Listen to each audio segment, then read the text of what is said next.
Hi everyone. Yesterday, for the first time ever, I set up a Twitter account.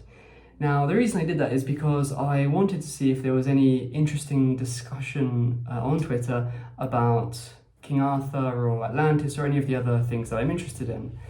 I thought, well, it would be a shame to miss out on Twitter if there was anything interesting going on there. So I set up the account and I had a look for any talk about Athrwys, son of Myric, the person who I think was King Arthur. And I found this really interesting thread by this user called Aurochs, or actually Aurochs. I mean, there are two names, I'm not really sure how Twitter works. It's the @actual Aurochs, but then on the page it just says Aurochs. Anyway, and this person seems to be really interested in a lot of the things I'm interested in as well, particularly Brythonic myths and legends. So King Arthur, for example. And they created this long thread about why they believe Athrwys, son of Myric, was not King Arthur.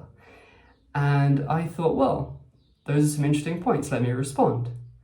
And then about half an hour later, after I'd written some responses, about half an hour later, I found that I had been blocked. So that was a little bit disappointing because I thought, what a great opportunity to discuss the issue with someone else who evidently knows at least a thing or two about British history. And then I was just blocked. So that was a bit disappointing. And you can check my responses for yourself. I've told you the username, you'll be able to find me easily enough, it's just my name.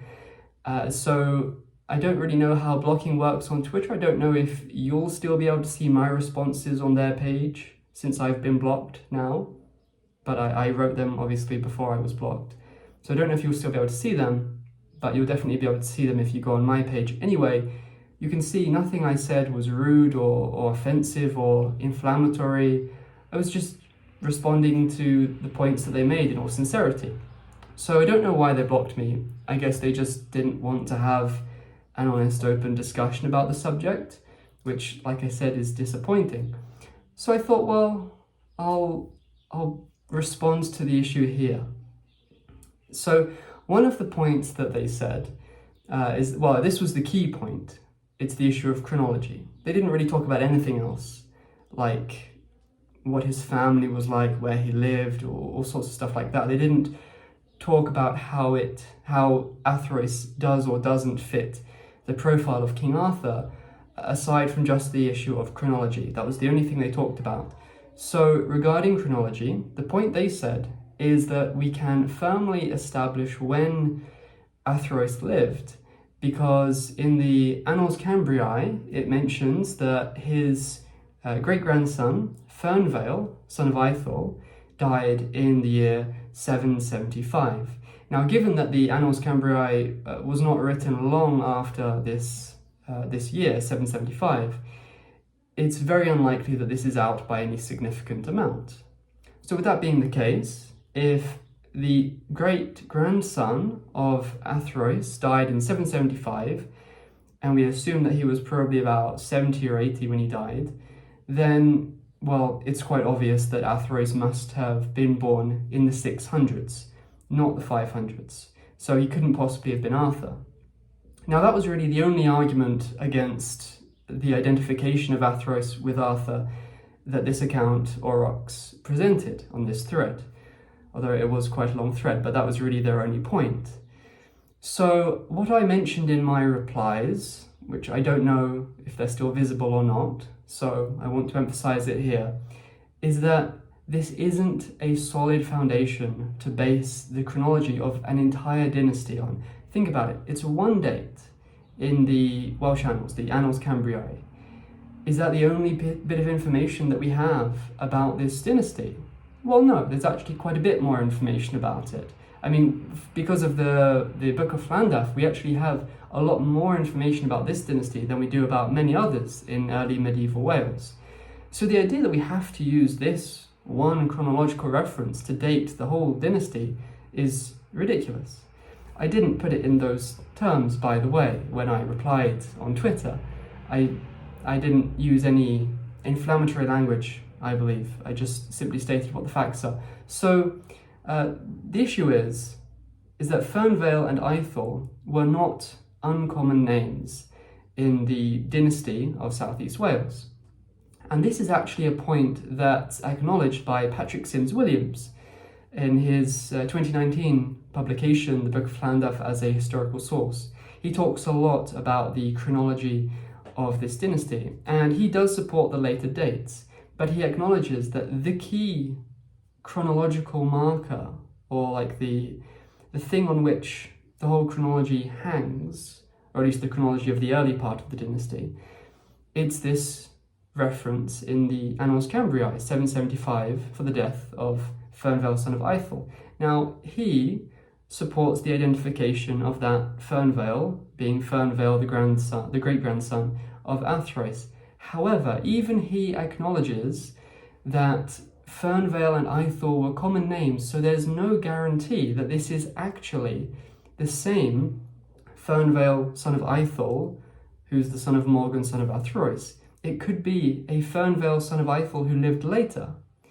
Now, frankly, I don't need Patrick Sims Williams to tell me that, nor should anyone else. I pointed it out years ago, as did Peter Bartram decades ago. But whatever, people like to hear it from someone better educated, so there we go. From the words of Patrick Sims Williams, it's not a firm chronological marker. It is possible that it was a different Fernvale, son of Aethel.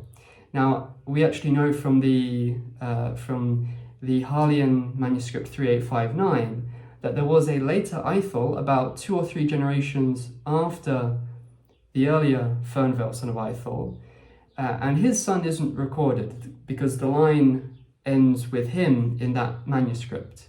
They end kind of randomly across the various different genealogical records.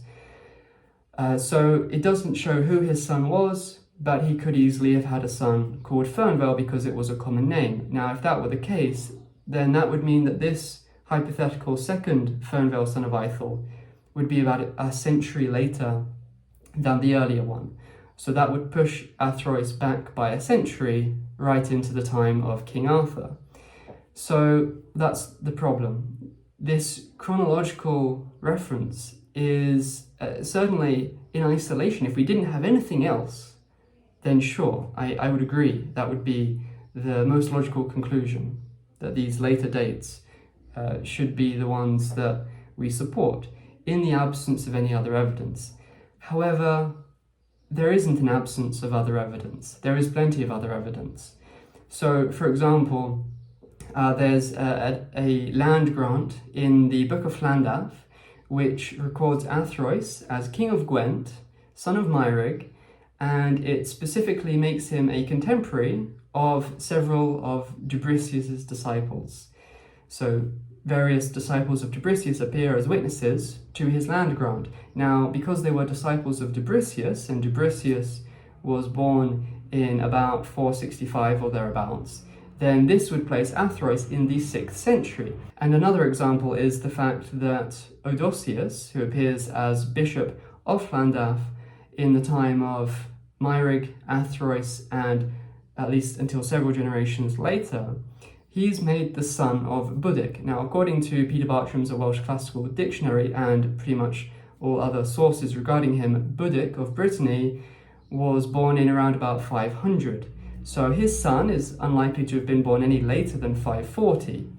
So if he became bishop in, maybe at the age of 30, that would place him as bishop in about 570. Now, it's very unlikely that Athrwys was around late in his tenure as bishop, because his tenure as bishop continued until several generations after Athrwys. So Athrwys must have been a king very early in the tenure of Odosius as bishop, which places Athrwys again in the 6th century. Another example is the fact that in the life of Saint Cadoc, the Cadoc in question is universally accepted as being an early 6th century saint. His birth was in the early 6th century. I personally place his birth in about 520.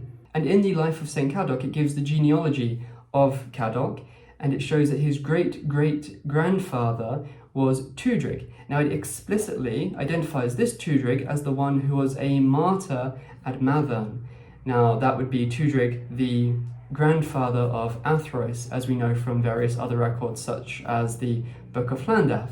So this record, the Life of Saint Cadog, explicitly identifies the great-great-grandfather of Cadog with the grandfather of Athrwys.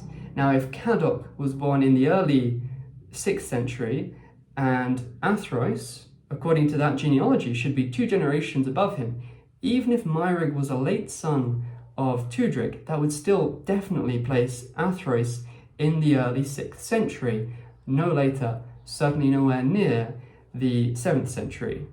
So these are just some of the various chronological markers that we have that show that Athrwys was a 6th century king, not a 7th century king.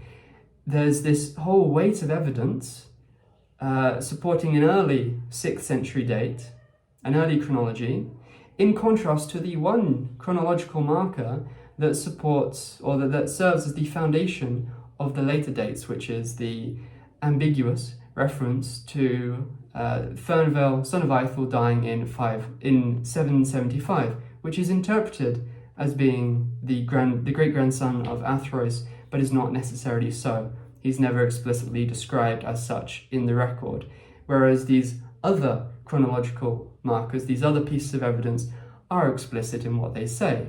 So which one should we believe? The late chronology, which is founded primarily on just one piece of evidence, or the early chronology, which has various explicit pieces of evidence in its favour? So this is my response to Aurochs.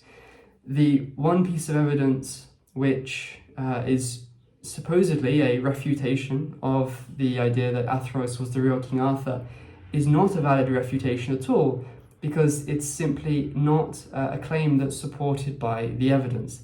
Athrwys, according to the evidence, was indeed a king of the 6th century, not the 7th century, making him definitely a contemporary of King Arthur, which means he could well be King Arthur.